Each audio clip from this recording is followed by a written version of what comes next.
Now at 9, it's Small Business Saturday across the country. We'll take a look at how local businesses in the 4 states are being impacted. Plus, STEM students in Joplin combine smarts and sweets with a gingerbread challenge. And Pitt State football's 2023 season on the line on the road at Grand Valley. Highlights coming up in sports. The 4 states' most watched news starts now. This is KOAM News at 9 on Fox 14. I'm Elise Snowy. Well, after all the hustle and bustle of Black Friday shopping, many local businesses in Joplin participated in Small Business Saturday. The nationwide event helps support small communities and economies. KOAM's Jasmine Knight has the story. For small business owners, exposure is a key element to success. Exposure brings new connections for customers and business opportunities. And for Halen & Co.'s owner, Michaela Jones, Small Business Saturday helps her highlight her business to get that desired exposure. I still have so many people that don't know that we're here. We love whenever new people find us, whether it's, going to the businesses that are beside us or finding us on Facebook. But we just love being able to bring options to Joplin and surrounding areas that you would normally have to shop for online. Small Business Saturday is a nationwide event that encourages U.S. patrons to shop local. It gives owners the opportunity to develop community connections and launch new products. Small Business Saturday is our best sales day of the year. It helps that we launch our Christmas blend of coffee on Small Business Saturday every year because that's our most popular coffee. Many owners appreciate the influx of customers from Small Business Saturday because it brings in people that normally wouldn't come in. I mean, especially like when you look at all these shops, a lot of these places are probably a lot more hidden and are places that no one would ever really think to look up and go towards.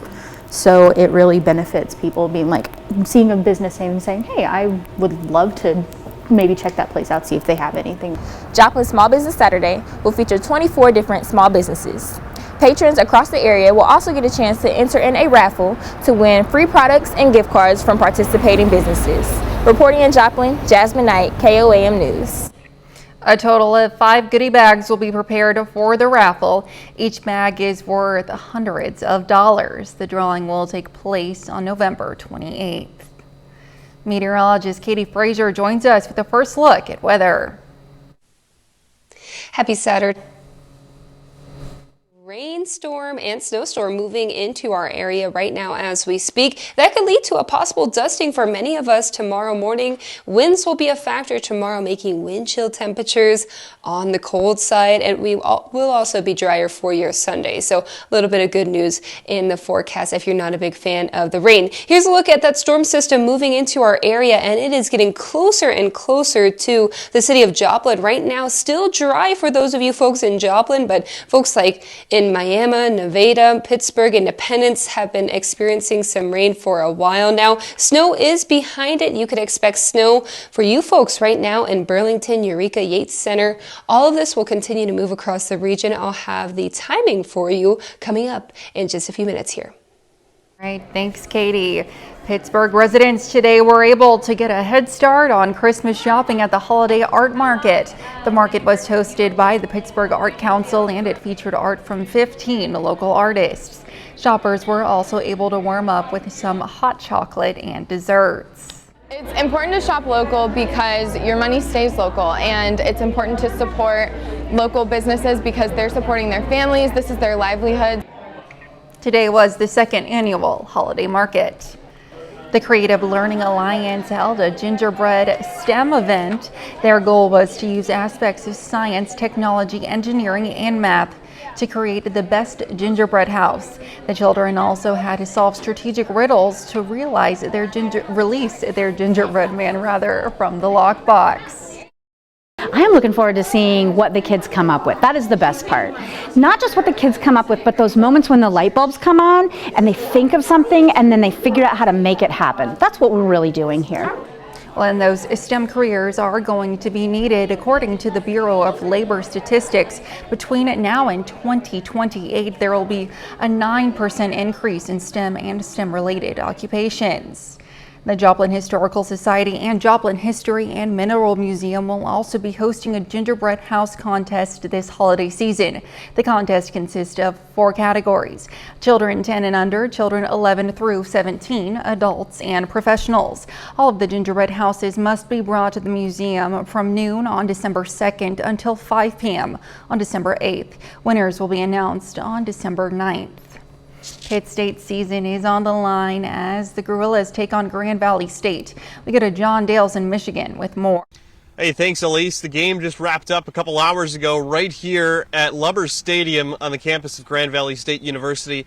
Heavyweight battle between Pitt State and Grand Valley State, 2 of the top teams in the country, and this game certainly lived up to the billing. 2 heavyweights going at each other, and the game went down to the final minute of the 4th quarter. We're going to have highlights and post-game reaction from the Gorillas coming up in sports. And a little later, keeping unwanted food out of the trash and crowded landfills and going towards those in need. If you drink red wine and experience headaches, research is uncovering why that may be. A new study from scientists at the University of California, Davis, say that a plant compound found in red wine called quercetin interferes with an enzyme that helps break down alcohol and potentially causes headaches. The study also says that 28% of people who have a headache within 3 hours of drinking identified red wine as the cause. Well, 2 deaths in Minnesota have been linked to a salmonella outbreak that's been traced to cantaloupes and pre-cut fruit. The CDC says the numbers of people who've been sickened by salmonella has doubled since the outbreak was announced last week. Since then, officials have reported 99 cases in 32 states. Health officials are urging consumers to throw away the recalled fruits, including imported whole cantaloupes grown in Mexico, labeled Rudy and Malachita, along with pre-cut cantaloupes sold under the Vineyard, Aldi, Freshness Guaranteed, and Racetrack brand names. Across the country, lawmakers, entrepreneurs, and nonprofits are taking steps to tackle pressing problems like hunger and climate change. New programs are cropping up to tackle the 2 issues head on. Fox News correspondent Matt Napolitano has the details. Years ago, everything went in the garbage, everything went to the landfills, the compactors, wherever it was. When Sean Rafferty got his start in the grocery business 40 years ago, anything that wasn't sold got tossed out. Now his daily routine as a store manager at ShopRite in New York involves preparing leftover boxes of produce and canned vegetables for local food banks. It's part of a statewide program that actually requires businesses to donate food and, if they can, recycle remaining food scraps. Now, over the years, so many programs have developed where we're able to donate all this food. The program started as a way to lessen landfill space that contributes to global warming, but it helps those in need too, saving families accessing the donated items and stocking up on the products as much as 70 cents a week in grocery bills. It's the COVID, everything off, the rent out, the food out, the vegetable off, everything off. The New York law mandates that places like amusement parks, colleges, and prisons donate unwanted food. $218 billion are spent nationally each year on growing and producing food that is eventually wasted. Now, 10 states and the District of Columbia are joining New York by implementing similar legislation to reduce, compost, or donate waste. So this applesauce here is actually missing one of the cups. So this can't be sold to a customer, but this can still feed a family. The program has redistributed about 5 million pounds of food so far. That's the equivalent of 4 million meals. In New York, Matt Napolitano, Fox News. Meteorologist Katie Frazier is next with a complete look at the forecast. And later, shoppers fill the stores for Black Friday, but Cyber Monday is expected to top this weekend's holiday sales.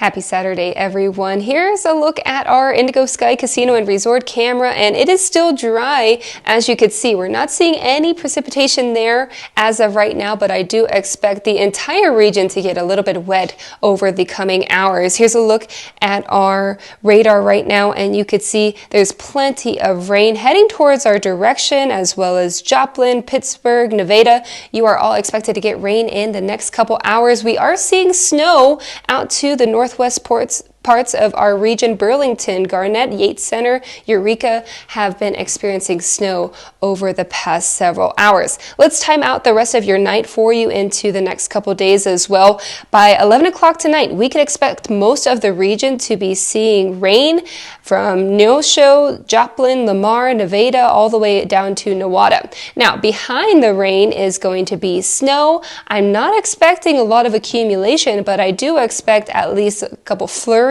to be flying out of the sky, maybe a slight dusting as well on the ground. It is going to melt quite quickly though. This is tomorrow, 3 o'clock in the morning. You could see areas in pink could experience a rain-snow mix across that area. Now, this will be very early in the morning. After that, all the moisture is going to be pushing out of our area, leaving us with clear skies behind this weather system. It's going to be a cold Sunday with cold winds out of the northwest. It's definitely going to drop down our temperatures, but you could expect mostly clear skies for not only your Sunday, but into your Monday as well. So at least one positive there on this weekend's forecast. Here's what we're looking at as far as snow totals: 0 to 1 inches for all these areas in white. That includes places like Joplin, Nevada, Greenfield, Mount Vernon, Monet, but places up to the northwest, Iola, Eureka, Howard can experience up to 1 to 3 inches. That's at least what I'm expecting. And then areas closer to central Kansas, anywhere from 4 to 8 inches will be possible.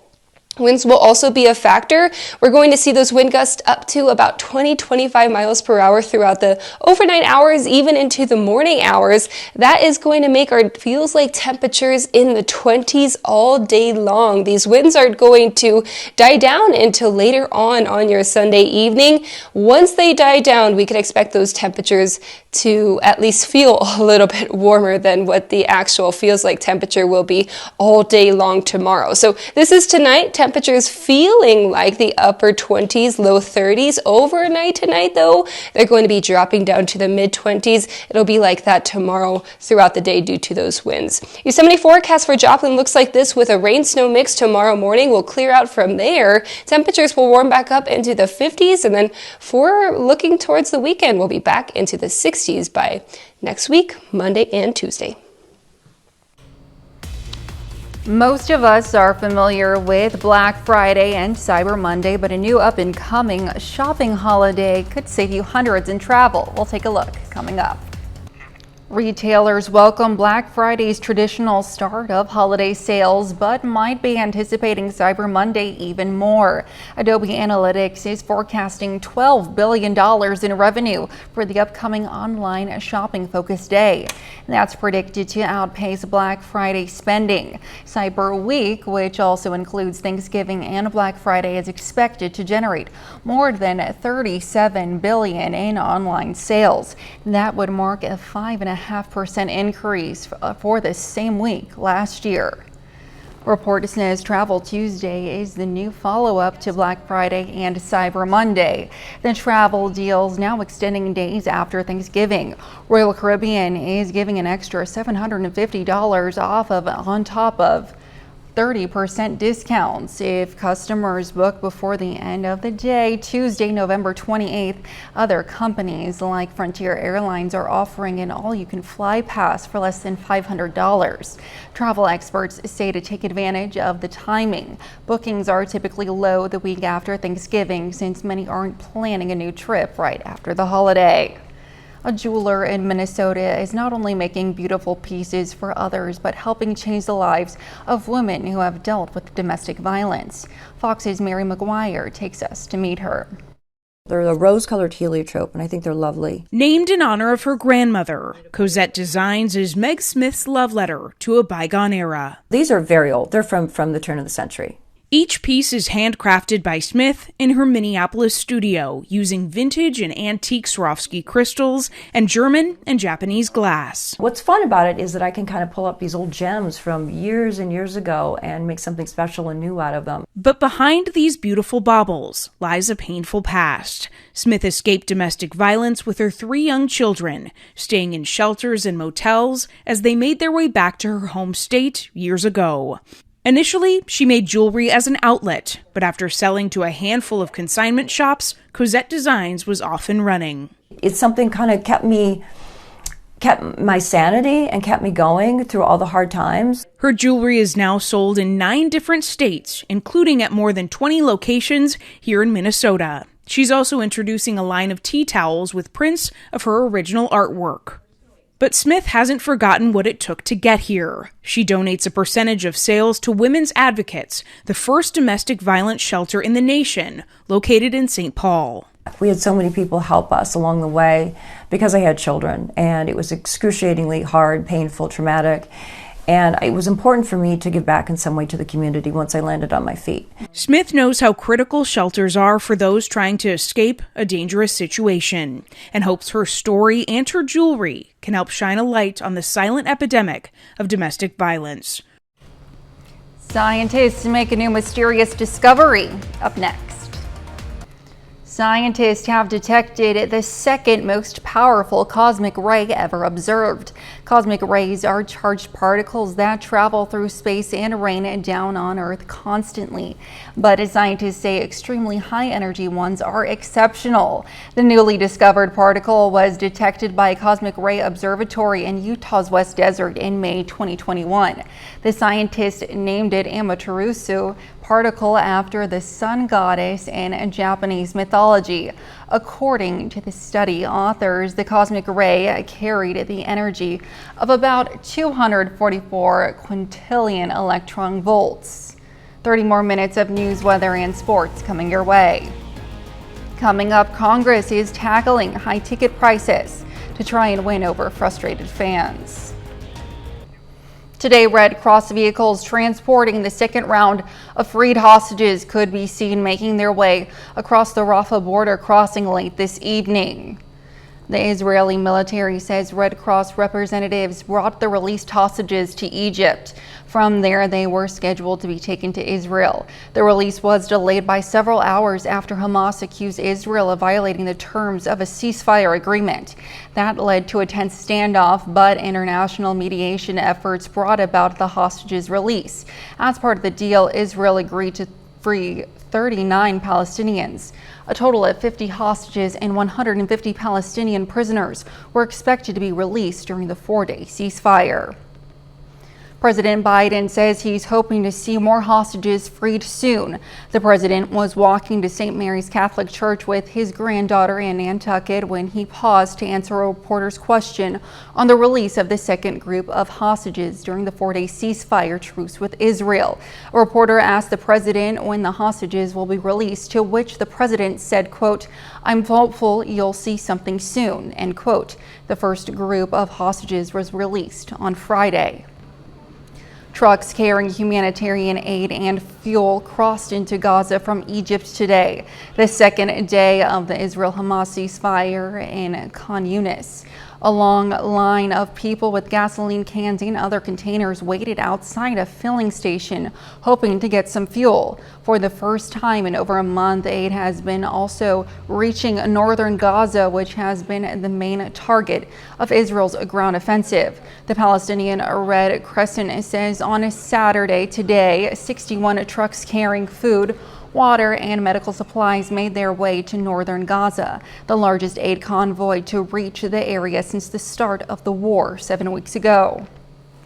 The effort to reform U.S. ticketing prices for major events is ongoing after frustrations from music fans earlier this year when they tried to get tickets for Taylor Swift concerts.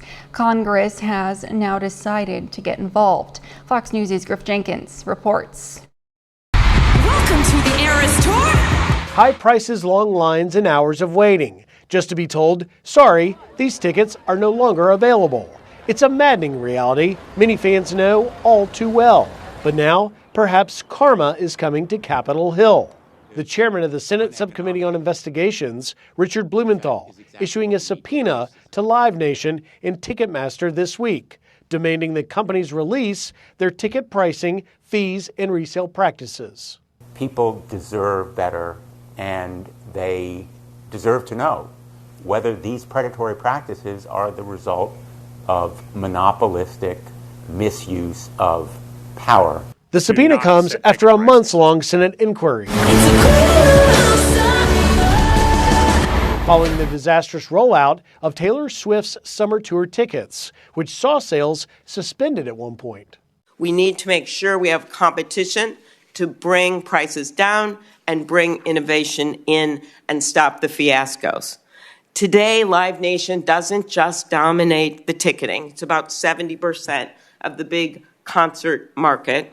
Live Nation claims it has been cooperating with lawmakers, producing nearly 10,000 pages of documents, but says there is a reason the company must withhold sensitive information. Quote, "Our limit in this process, that the subcommittee chair has chosen to call stonewalling, is simply that we value our artist relationships in the interest of other stakeholders we work with too much to betray their trust by turning over their information without adequate protections."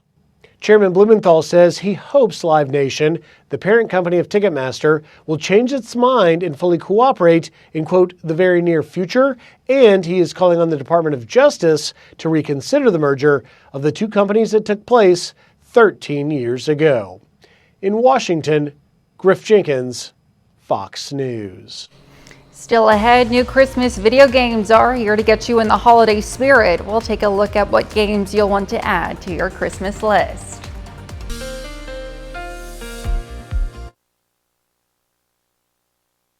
It seems like this rain, this snow has taken all day long to actually impact many of us, but it is on the way and it's getting closer to a lot of us right now as we speak. But that rain-snow line is still right in between Yates Center and Iola, with places like Burlington, Garnett, Eureka, even Yates Center getting some snow as of right now. Areas down more towards the southeast are still seeing some rain right now, and we can expect more rain and snow over the next coming hours. Of course, I'll time it all out for you. Let's talk about those rain chances. They are going to pick up by a lot by 11 o'clock tonight. I do expect most of us to be getting a little drizzle, maybe those of you in the northwest part of the area, a little bit of snow, and they will stick around for the majority of this overcoming night. Now, here's what you can expect as far as rain and snow, the timing of it. This model is saying by 11 o'clock tonight, most of us should be seeing at least some drizzly or light rain across the region from Joplin to Neosho, Parsons, Pittsburgh, Fort Scott as well. Those of you in Yates Center, Iola, Chanute, you guys will be getting some snow at that time. It's going to be moving down to the southeast, and by early tomorrow morning, some of us could be getting that rain-snow mix. I'm not expecting much in the way of accumulation across places like Joplin, but if there is, it would be a light dusting. By tomorrow morning, a lot of that moisture will be moving out of our area, and we'll be left with mostly sunny skies for the majority on your Sunday. However, it's going to be feeling quite cold out there. We'll have northwesterly winds that will bring our temperatures, the feels like temperatures, down into the 20s all day long. Your snow forecast for the areas in white, trace to about 1 inch of snow. Once again, that dusting is possible. It will melt very quickly. Areas in blue, 1 to 3 inches, and then areas in dark blue, 4 to 8 towards central Kansas. What about winds? They're going to be at a breezy to gusty level for us tomorrow. This is 5 o'clock tomorrow morning. You could see anywhere from 20-25 miles per hour of wind gusts will be expected across the 4-state area. They'll stick around all day long. They're out of the northwest, bringing in colder air with it. Fortunately, by Sunday night into Monday morning, those winds will be a whole lot lighter.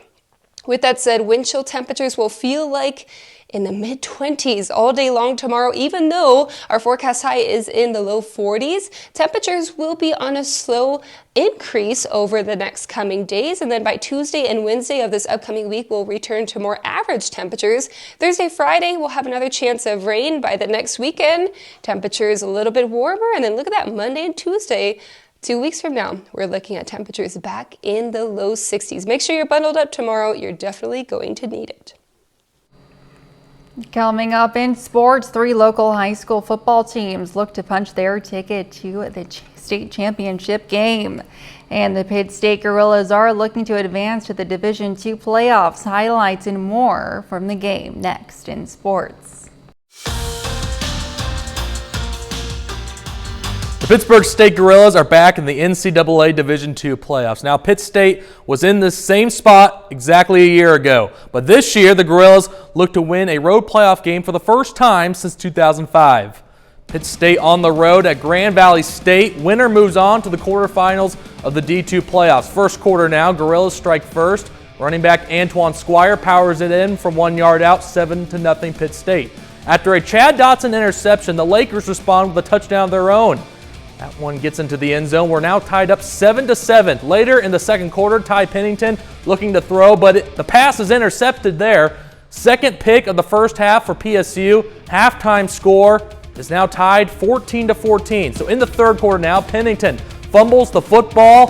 Third Gorilla turnover of the day, but PSU's defense does force a 3-and-out. So then Dotson looking for his tight end, Devin Garrison, in the end zone for the touchdown. Pittsburgh State has a 21-14 lead late in the third quarter. Pitt State leading by 4 points with 3.5 minutes left, trying to run out the clock, but Dotson throws an interception, his second of the day. Questionable call right there. Grand Valley State marches right back down the field. Avery Moore scores the touchdown with just 35 seconds left in the game. And then quarterback Chad Dotson trying to make something out of nothing, and he just can't make anything out of it. As Pitt State falls to Grand Valley State 24-21. John Dales is in Michigan from Lubbers Stadium. Pitt State football's 2023 season comes to an end on the road in Michigan in the second round of the playoffs. Same story as last year. That was Ferris State, who knocked out PSU in 2022. This time it's Grand Valley State, 24-21, the final score. Now, this was a game that Pitt State led for the majority of the fourth quarter. It was a game Pitt State outgained Grand Valley State by about 100 yards. Ultimately, though, losing the turnover battle made the difference. One outstanding football game today by 2 outstanding football teams, 2 outstanding football programs. And, we knew it was going to be certainly a battle that was going to come down to the wire as it did. Credit to Grand Valley State. They made some plays. We kept fighting back, punching back. We were resilient defense. We've done it all year.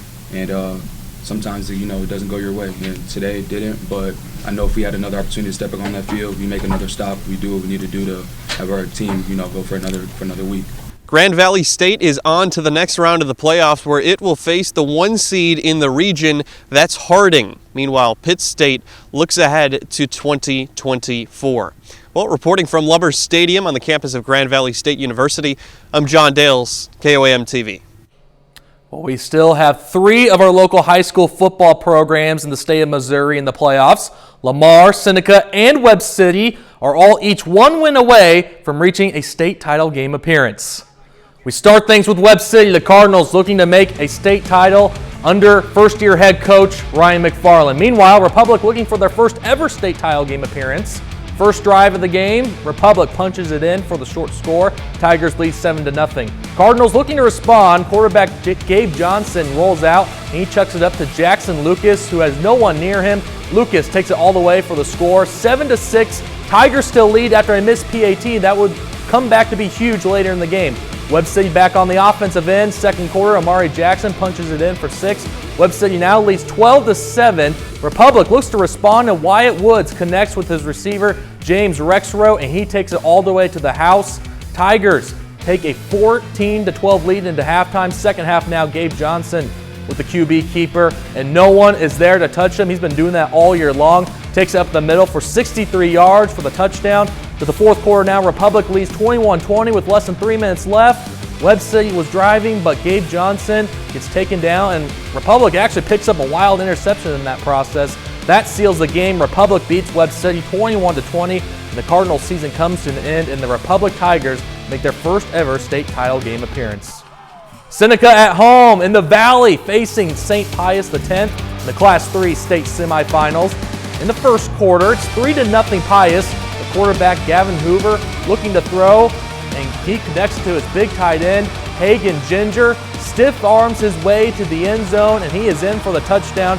Missed PAT, but the Indians lead it 6-3. Next Seneca possession, Gavin Hoover, showing off the legs this time, finds an opening in the defense, and the Indians score another touchdown. They now lead it 12-3. So to the second quarter now, Seneca is going to hand it off to their running back, Jackson Mars. And he looks like he's going to go the distance, but he is chased down by St. Pius's Grant Red. He goes down to the 5-yard line. Then Gavin Hoover, he'll score easily a few plays later. Seneca now leads 20-3. The Indians go into halftime with a 28-3 lead. So in the second half, Seneca leads 34-3, and they start to pour it on. Hoover throws this one deep to Ethan Altick. What a catch there. That sets up an easy touchdown for Jackson Mars. All Seneca this afternoon. Final score, Seneca beats St. Pius 41-17, and the Indians are headed to the Class 3 state championship game.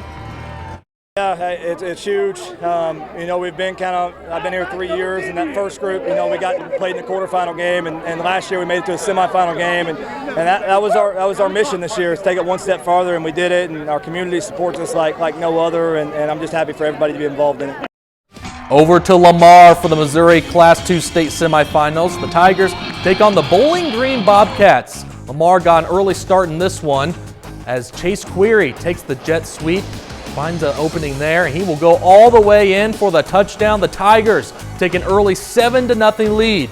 Then the very next Lamar drive almost ends in disaster, but Ian Googie makes something out of nothing, making tacklers miss and goes deep into opponent territory. Then the quarterback, Alec Wilkerson, sees Googie in the middle of the field, and there's nothing but green for that young man. 14-0 Lamar.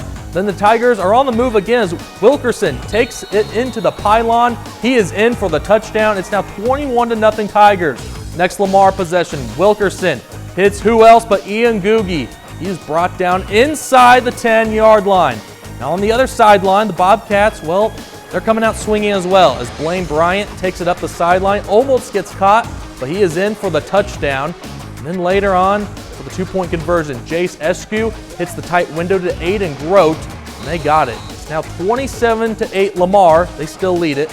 So we've shown you some defense or some offense. Now how about some defense as Wilkerson picks off the pass from Eskew's. He scores for the pick six. It was all Lamar today. Tigers win it 47-16. Lamar will advance to the Class 2 state championship game in Columbia next Saturday. Well, that's a look for sports. We'll be back with more news right after this. From delivering Christmas cheer to stealing it as the Grinch, new Christmas-themed games are playable now. Rick Damagella reports. Let's return to the 80s and that pretty little lake town called Providence Oaks. And someone needs to deliver Christmas cheer to the residents. Season's Greetings is an expansion to the adventure game Lake. Players step into the shoes of local mail carrier Thomas Weiss, with the DLC continuing the narrative of the core game in a wintry setting. Lake Season's Greetings is playable now on PC, Xbox, and PlayStation consoles. If you've ever wanted to try to put a stop to Christmas, you can try in The Grinch Christmas Adventures. The platforming game lets two players take on the roles of the Grinch and his faithful dog Max as they try to stop Christmas from coming to Whoville.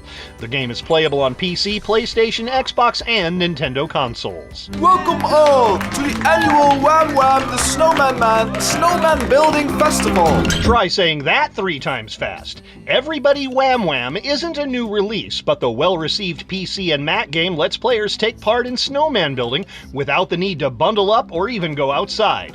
The game's developers are also musicians who've packed it with mirthful music to help set the silly scene. Everybody Wham Wham. Leveling Up in Hollywood, I'm Rick Damagella. SAG-AFTRA has released a full labor agreement made with major film and television studios. The contract, 128 pages long, ended a 118-day strike on November 8th. A chief union negotiator says the deal achieves more than $1 billion in new compensation and benefits. Members have until December 5th to vote on the new contract. If approved, the new agreement will run through June of 2026. Hollywood has suffered a 1-2 punch this summer when both the writers and actors unions went on strike. The writers reached an agreement on new contracts in September, One of the biggest issues for both groups was the rise of artificial intelligence in the industry. Up next, we'll take a peek at the world's largest Christmas tree lights maze in Kansas City. The world's largest Christmas lights maze has come to Kansas City. 4 million lights are on display at Legends Field, which welcomed hundreds of people for Enchant's grand opening on Friday. Peyton Headley reports. Jingle bells, jingle all the way. It was an enchanting evening at Legends Field. It's really fun. I think it's wonderful, and these guys were just like, wow, when we pulled up and drove in. Welcome to Legends Field. Hundreds made it out for the debut of the world's largest Christmas light maze. I love it, and I love it that it's so close to my house. I think it's really awesome, all the lights and stuff. I'm really excited for the maze. It's just beautiful. 4 million Christmas lights here. Kansas City native Eric Stonestreet helped to kick off the celebration. It's incredible, and I hope Kansas City comes out and supports it and sees it. I think it has the potential to be a real great tradition here in Kansas City. 3, 2, 1, enchant! With the tree lighting, ice skating, Santa visits, and more, they're hopeful this experience will be around for years to come. I love being home in Kansas City and seeing all my fellow Kansas Cityans, and now this is just something else that we can all look forward to doing around the holiday season. And this is all going to run through December 31st. You do have to pay to come in. You can get tickets on their website at enchantchristmas.com. That's our time for tonight. Thanks for joining us. We'll leave you with a video of a polar bear taking a swim at a Minnesota zoo. We'll see you back here next time. Thanks for making us part of your night.